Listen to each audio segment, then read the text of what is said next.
தேர்தல் செயல்முறைகளை எளிதாகவும் நம்பகமானதாக மற்றும் வெளிப்படைத்தன்மையுடனும் மாற்ற இந்திய தேர்தல் ஆணையம் கடந்த 6 மாதங்களில் 28 புதிய முன்னெடுப்புகளை மேற்கொண்டுள்ளது. இந்த முன்னெடுப்புகளானது 6 பகுதிகளாக பிரிக்கப்பட்டுள்ளது. அரசியல் கட்சிகளுடனான இணைந்த செயல்பாடுகள், தேர்தல் முறைகளுக்கான தூய்மைப்படுத்துதல், தொழில்நுட்பத்தின் பயன்பாடு, வாக்காளர் பட்டியலின் துல்லியம், வாக்களிப்பதை எளிதாக்குதல் மற்றும் திறன் மேம்பாடு ஆகியனவாகும். இந்த காணொலியில் இந்திய தேர்தல் ஆணையத்தால் பதிவு செய்யப்பட்ட அங்கீகாரம் பெறாத அரசியல் கட்சிகளில் தற்போது செயல்பாட்டில் இல்லாதவற்றை பதிவு செய்யப்பட்ட கட்சிகளின் பட்டியலிருந்து நீக்கம் செய்ய மேற்கொண்ட நடவடிக்கைகளை பற்றி காணப்போகிறோம்.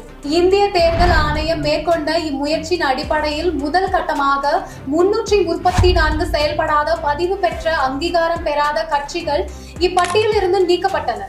இந்த நடவடிக்கையானது கடந்த 2019 முதல் ஒரு தேர்தலில் கூட போட்டியிடாத அரசியல் கட்சிகள் மீது மேற்கொள்ளப்பட்டது. தற்சமயம் 2ஆம் கட்டமாக 476 அரசியல் கட்சிகள் அடையாளம் காணப்பட்டு அவற்றில் 474 கட்சிகள் பதிவு பெற்ற கட்சிகளின் பட்டியலிலிருந்து நீக்கம் செய்யப்பட்டுள்ளது. தமிழகத்தை பொறுத்தமட்டில் இதுவரை அத்தகைய 64 அரசியல் கட்சிகள் நீக்கம் செய்யப்பட்டுள்ளன.